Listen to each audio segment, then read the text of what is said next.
3 days later, I'm on a plane to China to, meet with these guys and, ended up then selling, I guess the deal, went through in April of this year. And how much money did they pay you? Just under $1 million. Hey, podcast listener, even if you are alone in your entrepreneurial journey, know that today, right now in your earbuds, you are joined by thousands of entrepreneurs from all around the globe seeking to grow better, more profitable, location-independent businesses. If you'd like to learn more about what we do and download our entire back catalog, check out TropicalMBA.com.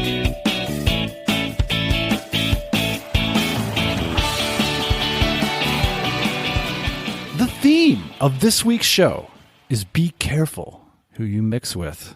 Now look, ultimately, whether or not your business works or not is your responsibility, and it's gonna come down to you. But if you know what's good for you, and if you know how this works for other people, you're gonna be significantly helped, and you're gonna be a lot less lonely if you put yourself in a place where you can be around supportive people who share your vision, who can support you in your journey and contribute to your vision. And today's guest has taken that lesson to heart. You could call it the lesson of, you're the mean of your 5 closest friends. Some people say it that way. Now, today's guest is Nate Ginsburg, and it's been great to watch him grow from someone just getting started out with a bunch of different income streams to someone creating a highly successful Amazon business, one which recently sold for just under a cool $1 million. And this is a business that essentially he founded and grew in 2 years. So let's roll with the story, which starts with a chance meeting Nate had in the rolling hills of Northern Thailand, just a few hours scooter ride from Chiang Mai.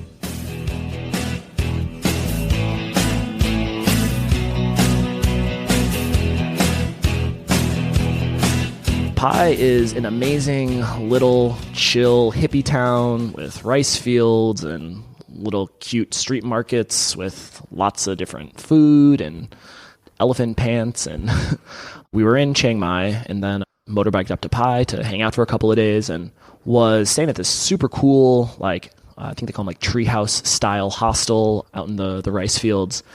Met this guy, Andrew, who totally blew my mind and honestly changed my life when he was telling me how he was traveling the world, running his business, had employees, and I think it was India and in the Philippines or Indonesia. And he introduced me to the concept of SEO and internet marketing and, and outsourcing. And at the time it was Odesk and all this stuff completely blew my mind and changed my, worldview. And he was a little bit older guy. Where was he from?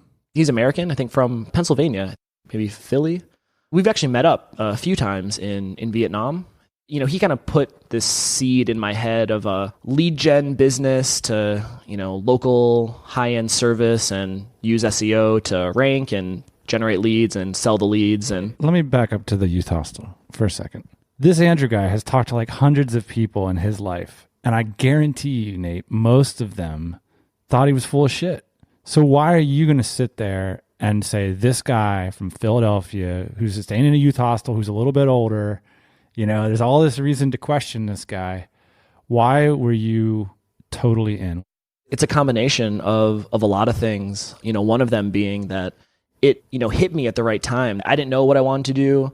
I knew I was looking for something. And, then, meeting Andrew, and it made so much sense. I remember when he first told me about Odesk, now Upwork, and the idea that there was this marketplace online where you could, hire people to do anything from all over the world. It totally, blew my mind. It still does. Why does it seem like an opportunity for you though? What could you do with that marketplace?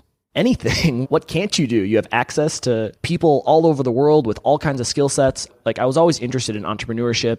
I was excited about the idea of, doing something on my own. And I remember on my motorbike up to Pai, none of this, had no idea of any of this stuff existed. And then a couple days later, on the same, few hour motorbike ride back down through the mountains, I couldn't stop thinking about all these things. And I was so excited. And this business that I was convinced was going to make me $1 million next year The bigger thing is I just knew after meeting him, I just knew that that's what I wanted and that's what I was going to do.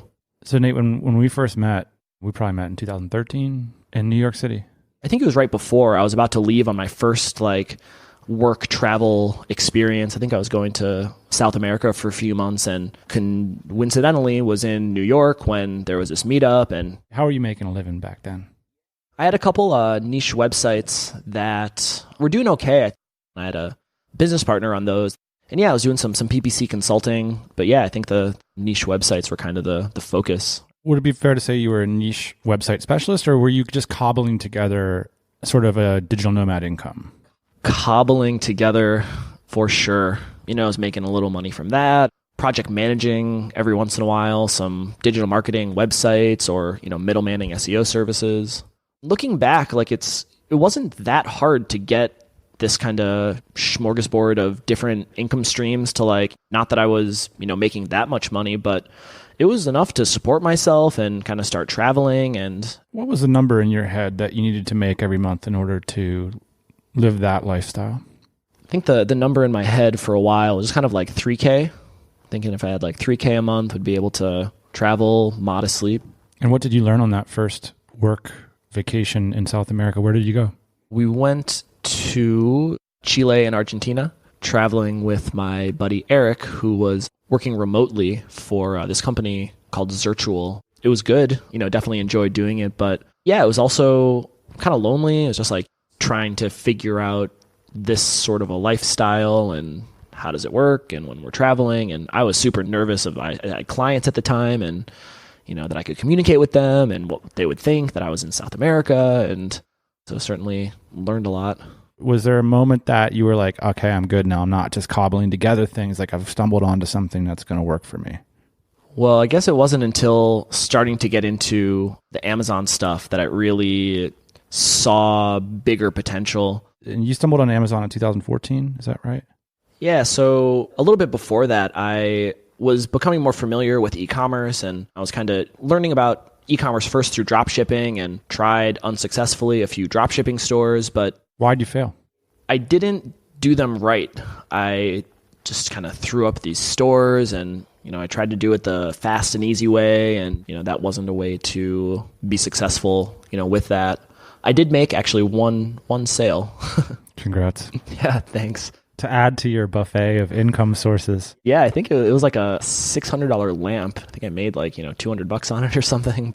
So I was, interested in e-commerce, and I had a lot of friends and knew a lot of people that I was hanging out with. Why were you interested in it? Because you had a lot of other opportunities on your plate. To be honest, none of the opportunities on my plate I was that excited about. I knew I wanted to be a business owner, work on the business as opposed to, be the business myself. And because I played around with different marketing agency type stuff or, client services, and, that was okay. I mean, it generated some income for me to support myself, but that wasn't what I wanted to do, kind of long term. I really liked the idea of owning, an actual business that would run and operate independent of me. And yeah, a lot of people in our community had and have successful e-commerce businesses. And so, yeah, I guess that's what kind of, initially drew me. This week's podcast is sponsored by Refund Retriever. If your business uses FedEx or UPS, they're definitely worth checking out. Because if you ship that way, you're going to know that a lot of these companies guarantee that if your package doesn't arrive on time, that they'll give you full credit on their charges. But the reality is that FedEx or UPS doesn't automatically do that. And that's where Refund Retriever comes in. It'll audit your invoices for late deliveries and other billing mistakes that you may not have noticed. Refund Retriever will then directly liaise with FedEx or UPS to make sure that they issue you a full credit. And here's the best part. Their fee comes out of the actual savings they make for you, so you only pay when Refund Retriever performs. So no refund, no fee. So go check it out. What do you have to lose? And a big thanks to Refund Retriever for sponsoring the show. So let's dive back into Nate's entrepreneurial journey. Now, by his own admission, he spent a few years drifting about, trying some new things, traveling, and earning just enough to get by.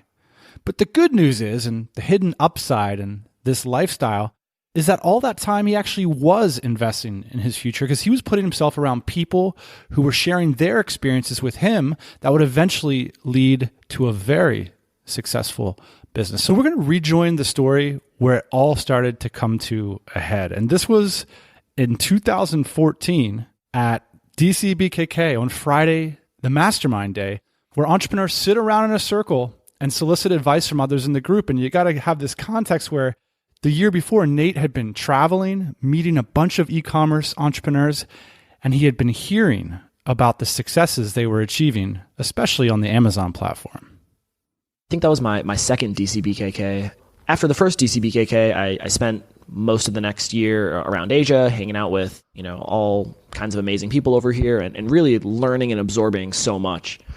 And I remember at the first mastermind being there at a table feeling like I knew nothing, had nothing to contribute, feeling out of my league with all these amazing entrepreneurs. And the next year, sitting at a table, all of a sudden, like I feel like I knew stuff and I had ideas and suggestions for other people. Then it came around to my turn to talk about, what I was doing. And I didn't really have that much going on. This was right after I kind of made the decision that I was, committed to give this Amazon thing a shot, like I'd, given so many others. And yeah, that conference, I was rooming with my buddy Ben and his business Natural Stacks, which me and Ben, we knew each other. He was one of the first DCers that I met. Ben Hebert. We were rooming together, and his business he was speaking at the conference, and we kind of started around the same time, and then in the following year or two, his business totally took off, and we were good buddies.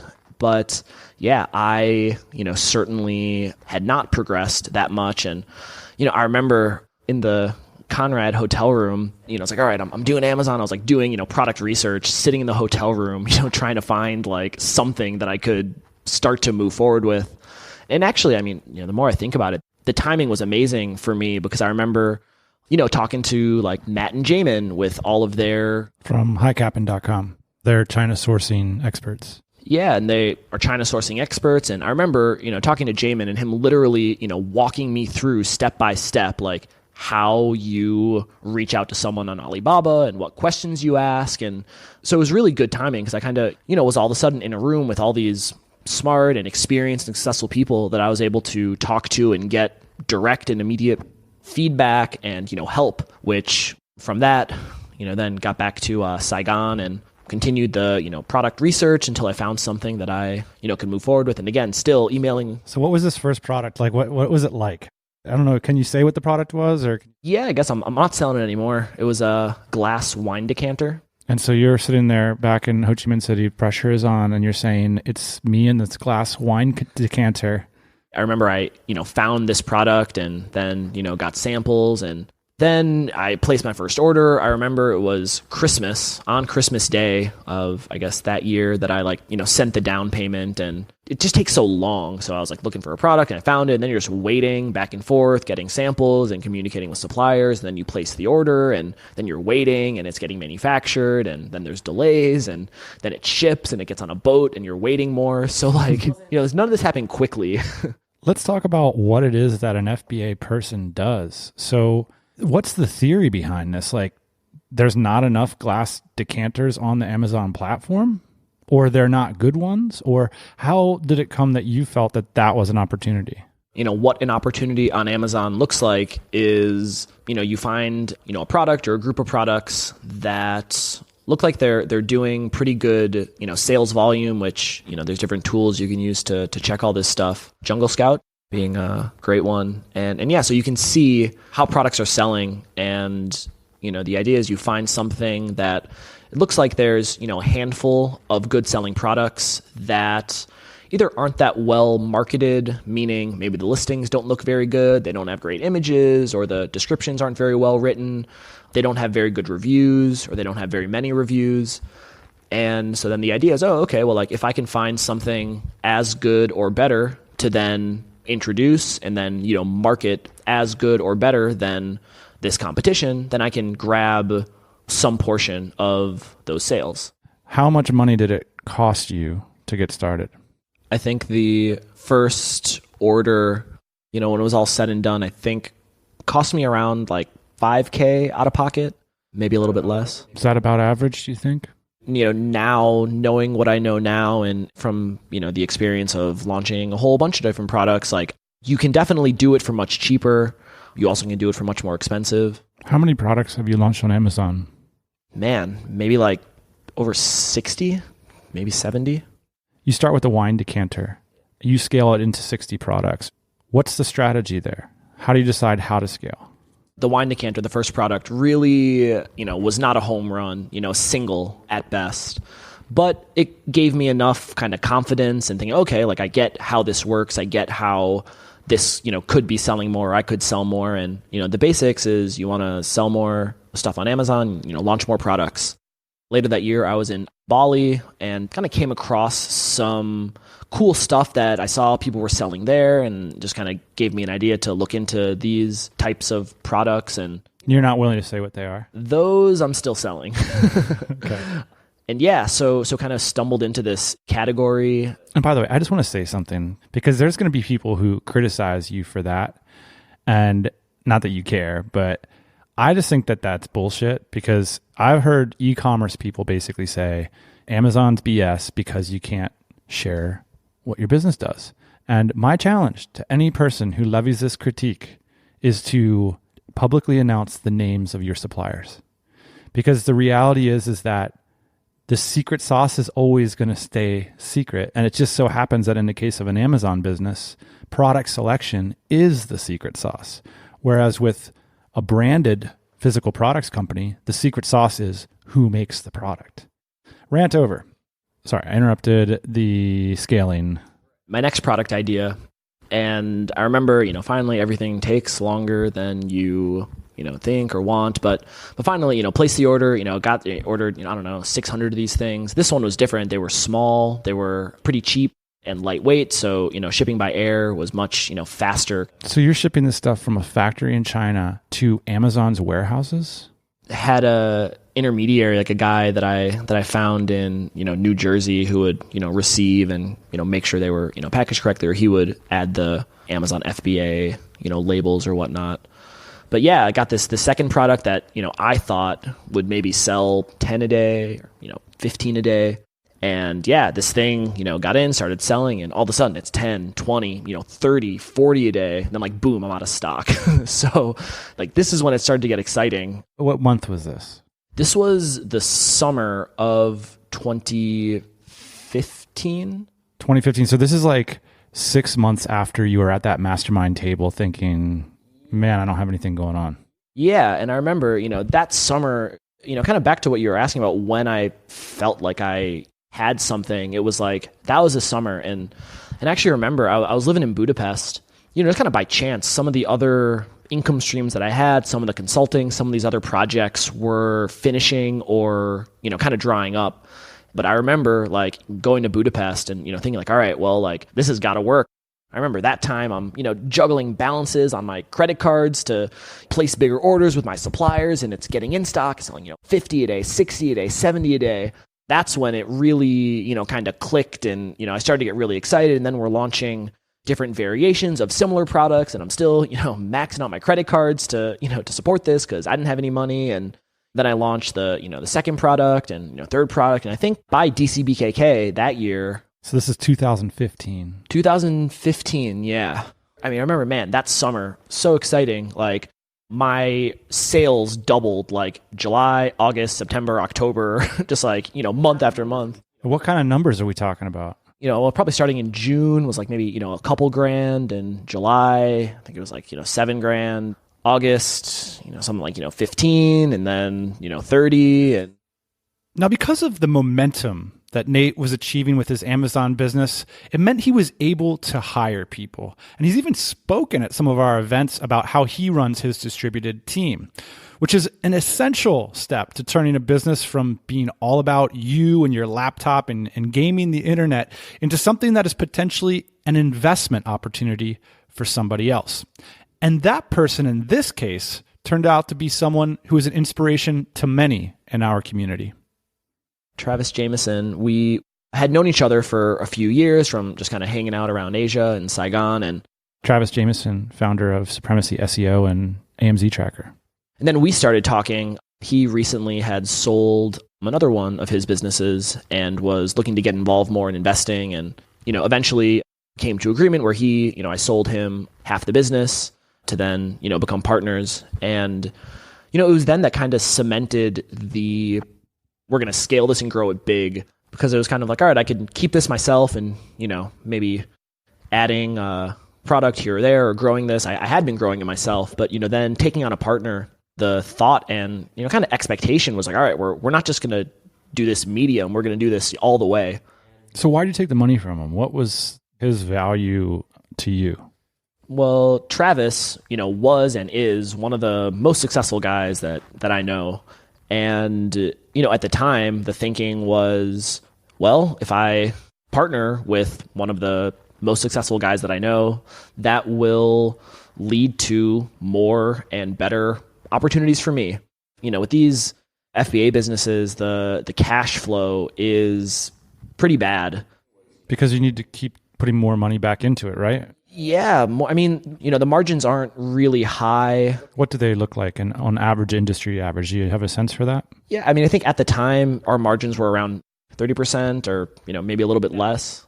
We were doing 6 figures in sales a month. And yeah, and we were growing, we were launching new products. This all comes out of pocket, and then something starts selling and selling more. And then you got to buy more inventory. That all comes out of pocket. So all these things just, it needs cash. And so while the business for, maybe 6 months was growing and doubling every month, and, it was really, really exciting, the money in my bank account was not really growing.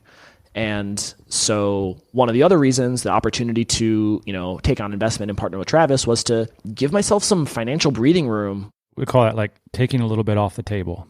Yeah. So I was a part of it, and I was glad that I had the opportunity to do that. And that wasn't the only reason. That was part of it. But yeah, the other, big consideration was, all right, like Travis is one of the most successful guys that I know.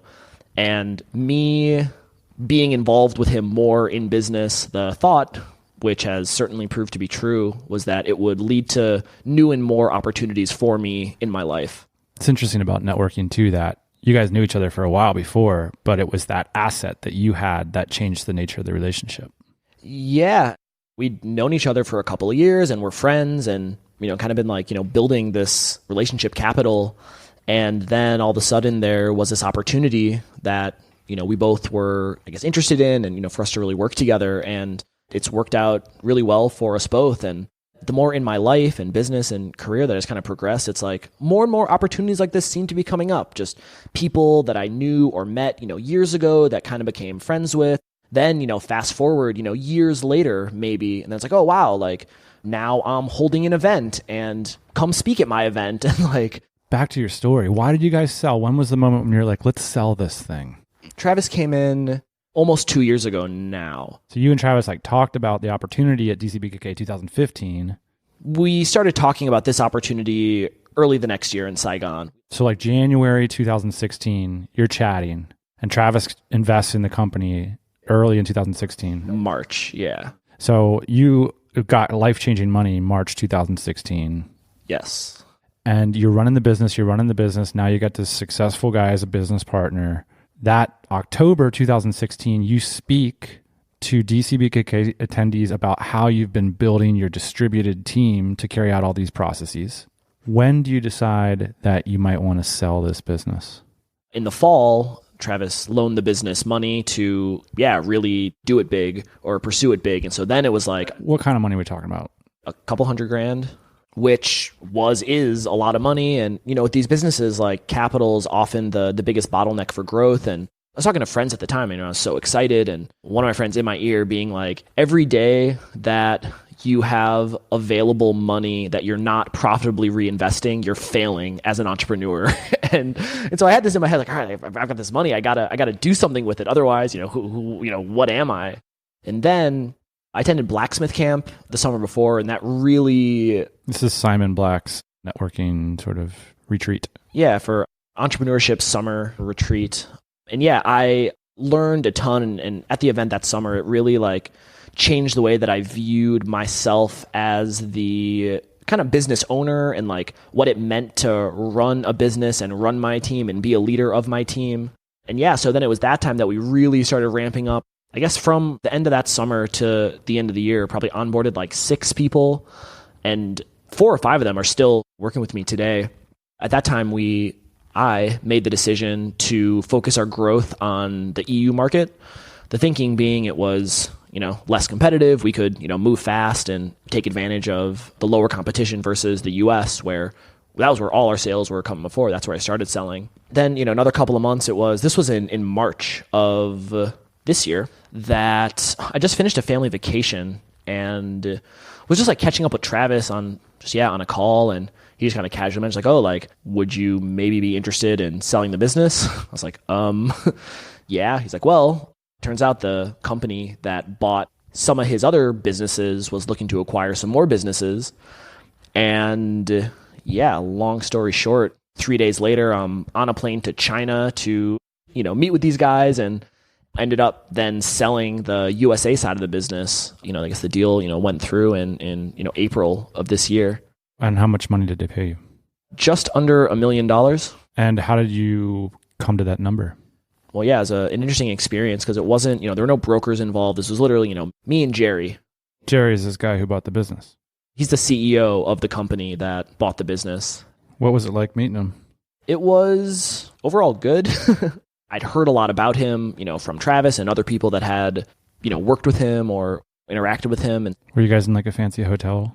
I was staying at a pretty fancy hotel near his office, like in, random boonies in Shenzhen near like nothing. I mean, there's nothing in this part of town except for high-rise office or high-rise apartment buildings. And I knew roughly what these businesses were, kind of valued at. And so had some, kind of ideas, but I didn't know what he wanted or where things were going to go. And so we met and kind of started talking numbers. And he actually originally offered, so he first made an offer of, it was like $900K of the business plus inventory, whatever. And, that was a little bit lower than I wanted or I thought the business should be worth, or what, me and Travis wanted. And I remember, kind of like, we counter like, no, like 1.1 is, the lowest that will go. What month is this? This was in early April. So this business was started when? I guess this was maybe 2 years after making my first sale, roughly. Wow. Actually, pretty close to exactly. So basically, you were doing the purchase order stuff in like that winter, January, February, and then you made your first sale April of 2015. Yeah. And you're sitting in an office in China selling this business 2 years later for $1 million. Yeah. Selling part of it. You said you wouldn't go lower than $1.1 million. What happened? I remember leaving the negotiations, with it unsettled. And I was actually, that was the last time that we met, because I was flying to the Philippines, or I had plans to go to the Philippines to meet with some of my team, shortly after. We didn't have an agreement. And like, honestly, man, in my head, I was freaking out. I was like, did I just make the dumbest, just turn down the best opportunity that I've ever had? And like, it was stressful. Like, I thought that I just made the biggest mistake of my career. And like, I had this, money and opportunity, on the table. And I just, said no, because I wanted relatively a little bit more. Anyway, so, I don't know, it was a week later, or a couple days later, or whatever. They came back with another offer, ended up being for, $950K. And, the second that he offered anything, I was like, all right, yep, great. Like, sure, let's do it. Fine. I agree. How do we move this forward? And yeah, so that's how we came to an agreement. What do you think about the courses that exist about how to get started on Amazon? Are they telling the truth about how people win on Amazon? They do a good job, in so much as my understanding, of explaining the process. Selling on Amazon the model is not overly complicated. Where it gets tricky is in the actual, execution and implementation, and, stuff like finding products with a high enough margin. Even finding, these opportunities now, it's getting a lot harder because, now you're competing with the bigger and bigger sellers are growing, and like, that's who you're competing with. If I tried to do what I did, a few years ago, if I tried to do that today, I don't know or think that would be effective. Why? Specifically thinking of the products that I started selling, like they're way more competitive now. There's, tons of other people selling very similar stuff. In general, it's like when you find a good opportunity and you have a product that's selling a lot, there's all these tools that everyone's using to see this. So it doesn't stay secret for that long. And it's like, blood in the water. Like they see there's opportunity and that it attracts more people, to that opportunity, which makes it more crowded. Do you need to violate Amazon terms of service to be successful on Amazon? No, you don't need to violate Amazon's terms of service. I'm assuming what you're referring to is the review and the promotion, type stuff, which... What I'm referring to is I spoke one time with, and this is why I asked a question about the courses. Most of the people that I know that are successful on Amazon think the courses are bullshit, in part because they say, like, if you just followed those strategies, like, you wouldn't actually be successful. The way people are successful is a little bit more cutthroat than that. They find advantages in the system and they take the advantage. I agree that most of the people that I know have, and not that it's necessarily against Amazon terms of service, but like they, maybe they have like a big email list that they've, generated that they can use to launch their products and get reviews and drive sales. It's, but a lot of, or almost all of the, really big sellers that I know, they've got, some sort of edge or access or something that allows them to be competitive. It's a different game. Like the approach that I took, a couple years ago, I don't know if I would recommend that for someone else that's starting. Well, why wouldn't what you did work? Just because there's so much more competition. If you're selling a product from China, just being, reality, like Chinese people are probably going to get better deal terms than you are. And so if you're selling a commodity, someone in China is probably going to get a better deal, or the factory is going to sell it directly. And on Amazon, it's, extremely price competitive. You're not going to be able to compete, whether it's now or in the somewhat near future. If you're selling a commodity, you're not going to be able to, compete on price, if you're manufacturing in China. And so basically, that wine decanter essentially is a commodity is what you're saying. There was no story behind the wine decanter. There's no brand. There's no... Yeah, it was nice. It was a good design. People liked it. But yeah, it wasn't unique. There's other people that could sell a very similar product at a lower price, or maybe just bigger companies are willing to, deal with lower margins. And so, some of these bigger businesses that are getting involved, or even like, I've heard like private equity firms that their number one is market share, and they don't care about profit for, 1 year, 2 year, 3 years. So they'll literally, sell at cost or lose money for years if that's going to mean that they can, get market share. And like, as a small business owner, like I need to make money when I sell things. Like I can't sell at a loss for years. Well, this Amazon FBA space is a little bit of opaque because people don't want to talk about it. They don't want to share much about it. So I appreciate you doing that. What do you think are the misconceptions from people that aren't in the Amazon world? Have you noticed any? These businesses, they can grow in sales and grow in revenue, and you can potentially, like I've been fortunate to be able to do, you can sell them for significant money. But yeah, running them is and can be so expensive. More and more, the free cash flow is not very, with these types of businesses is not good. And the more that I learn about business, and this is something like I didn't even know what free cash flow was until, like a year ago. Yes, you can make a lot of sales on Amazon, but like that doesn't equal a successful or, sustainable business. If your margins are low, it can just cost so much to operate that it ends up not, it can not be profitable, period, or it can be profitable, but still just, suck your cash away. And yeah, this is stuff like I didn't know or think of any of this kind of stuff when I was getting started with it. And it hasn't been until I've learned more about business and, some of these like metrics that good or healthy businesses prioritize that it's nice different, perspectives or things to keep in mind. Why are you so passionate about sharing information about how you run your distributed team? Well, I love my distributed team. We were talking about my story earlier, and like this whole idea, you can be anywhere in the world and hire someone also anywhere in the world is so amazing. That's really what enabled me to get my start in anything and, has spiraled forward into, what I'm doing now. And still today, like, it still blows my mind that this is possible. And, the opportunities that I've been able to pursue because of the access and ability to hire people from all over the world. I've got on my team now, I've got people in the Philippines, I've got, a girl from Ukraine, I've got a Swiss guy, I've got an American, I've hired people from Europe, from South America. That's amazing. Like, right at the core of this, we have this little platform called Amazon, but on the back end, you've got this team of people from all around the world. And on the front end, you've got this group of like mentors, investors, buyers, friends that you're using your location to go develop relationships with these people too. It's true. And all the best opportunities in my life have come from people that I know.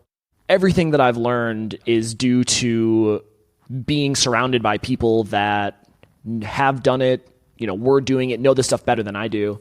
And yeah, now I've got this amazing team that's like, they are running my business. Like right now, I'm not running this business. Like my team is. No, you're going to yoga. I'm going to yoga. I'm trying to like meet more people and, find more of these opportunities. And in order for me to do that, my team needs to run the business, and they do. One of the things that I love about it is it's all self-selecting. Like I'm very, I say fortunate, but I don't think it's a coincidence that like all the people in my life that I'm consistently interacting with are amazing, wonderful, positive, abundant, supportive, encouraging, smart, hardworking. Like this is like everyone in my life. Cool. Nate Ginsburg, everybody. Thanks for joining us. Thanks for having me.